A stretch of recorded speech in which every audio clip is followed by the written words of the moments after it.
12일부터 영국에서 열리고 있는 G7 정상회의가 연일 뉴스에 오르내리며 화제를 모으고 있습니다. 하지만 이번에는 단순히 G7 정상회의에서 나오고 있는 각종 안건들이 화제가 되고 있는 게 아니라 특이하게도 각국 정상들의 자리 배치 그리고 마스크 착용 여부와 관련해 한국과 일본이 비교되며 세계적인 화제를 모으기 시작했습니다. 사실 한국의 경우 G7 국가에 정식적으로 가입되어 있지는 않습니다. 하지만 이번에 호주와 함께 특별하게 초청받게 되었는데요. 현재 한국이 강점을 가지고 있는 수소차와 수소경제, 그리고 배터리 산업 등의 세계적인 가치가 초청의 주된 이유가 되었다고 합니다. 그러나 회의 장면에서 보여진 한국의 위상은 단순히 초청 국가라고 볼 수 없었습니다. 일단 사진을 보시면 아시겠지만 문재인 대통령은 미국과 영국의 수장 사이에 나란히 위치해 있으며 스가 일본 총리는 2열 구석에 있는 걸 확인할 수 있습니다. 그리고 회의장에서도 미국, 영국, 한국이 나란히 센터에 자리 잡고 회의를 이끌고 있는 모습 역시 볼 수 있었습니다. 이러한 모습이 일본에도 알려지자 당연히 일본 네티즌들은 그깟 자리 배치 하나에 한국인들은 또다시 일본에 승리했다며 말도 안 되는 소리를 하고 있다고 주장하지만 G7 정상회의에서 보여진 자리 배치는 일본인들의 주장처럼 단순히 선착순으로 아무렇게나 서서 찍는 건 절대 아닙니다. 한국인들뿐만 아니라 해외 네티즌들 역시 단순히 미국, 영국과 함께 센터 자리를 차지했다고 해서 한국의 국력을 높게 보는 것도 아니죠. 그만큼 각국 정상들이 모여 이루어지는 회담의 자리 배치는 지금 그 나라의 국력과 세계적인 영향력이 어느 정도인지를 나타내고 있는 모습이라고도 할 수 있습니다.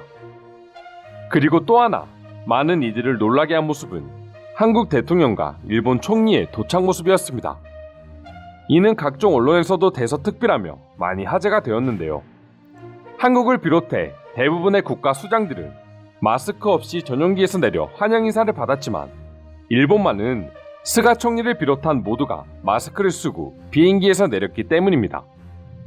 또한 이를 환영하는 사람들 모두가 일본의 전용기가 도착했을 때만 전부 마스크를 쓰고 있었던 것이죠.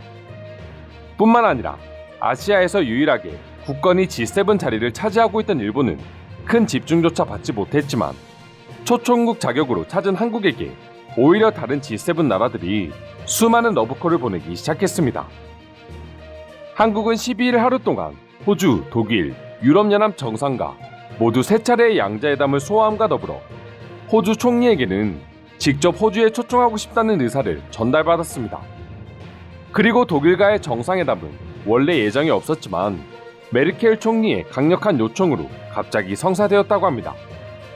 여기서 끝이 아니라 아스트라제네카사의 파스칼 소리오 글로벌 최고 경영자가 직접 호텔까지 찾아와 면담을 요청할 만큼 한국의 인기는 그야말로 아이돌 수준이었습니다.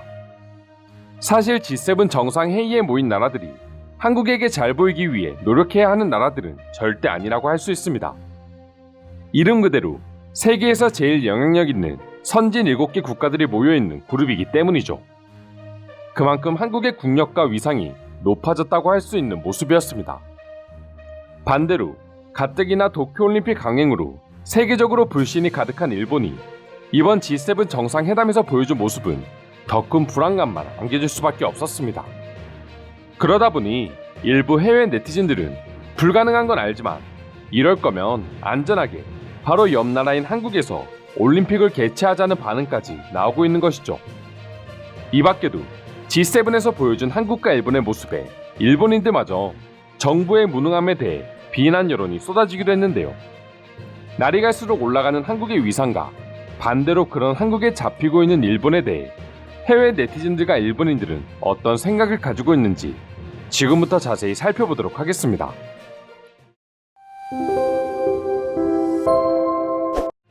모두가 입을 벌리고 상쾌한 공기를 마시고 있지만 일본만은 마스크를 쓰고 있다. 이 모습 자체가 지금 일본의 상황을 대변해주고 있는 게 아닐까? 일본의 총리도 백신 접종을 한 걸로 알고 있는데 왜 혼자만 마스크를 착용하고 있는 건지 이해합니다. 지금 올림픽을 일본에서 개최하는 건 개최국이 모든 위험을 짊어지는 것뿐만 아니라 참가하는 국가들 역시 큰 이득이 없는 상황이 될 수 있습니다. 어차피 한국도 모든 인프라를 가지고 있는데 이럴 바에 한국에서 올림픽을 개최하는 게 나을 수도 있을 것 같네요. 일본이 G7에서 친화력을 보여주지 못하는 것은 예전부터 주장한 일본의 영어 회화 실력 때문일 수도 있어. 아직도 일본의 정치인과 관료의 영어 실력은 전혀 늘지 않고 있으니까. 한국은 여유가 넘치는 반면 일본은 무언가에 심각하게 쫓기고 있는 것처럼 보인다. 이번 올림픽을 계기로 일본이라는 나라에 큰 역풍이 불지 않을까 생각해본다. 일본 정부는 지금 국민들의 권리마저 빼앗으며 독단적으로 모든 것을 강행하고 있습니다.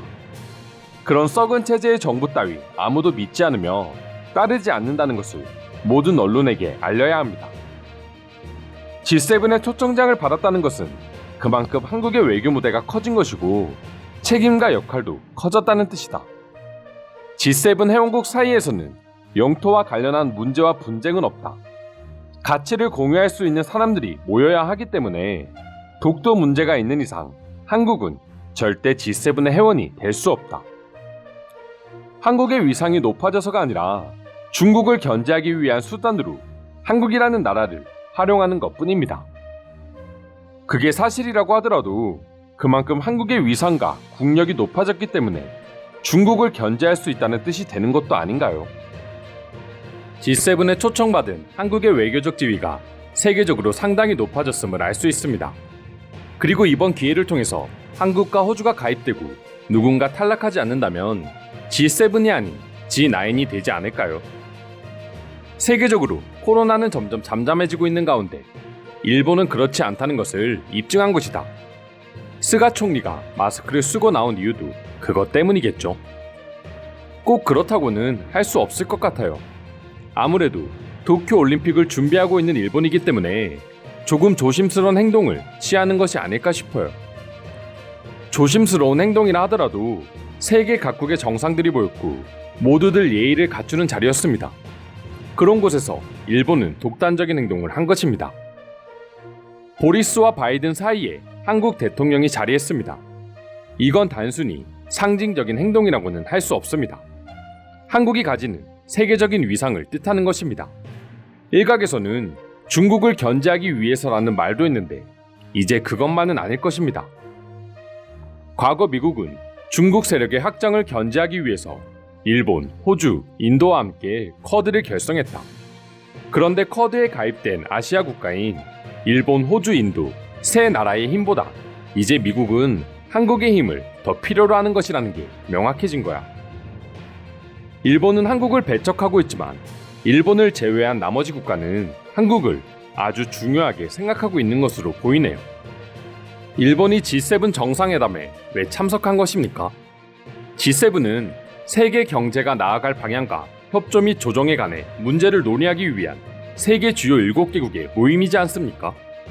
일본은 오히려 조언을 들어야 할 처지지 누군가에게 조언해줄 처지는 아닌 걸로 알고 있습니다. 이상으로 G7 정상회담에서 보여준 한국과 일본의 모습에 대한 해외 반응 살펴보았습니다. 오늘도 끝까지 영상 시청해주셔서 감사드리며 여러분들의 구독과 좋아요는 영상 제작에 큰 힘이 됩니다. 이상 종크TV였습니다.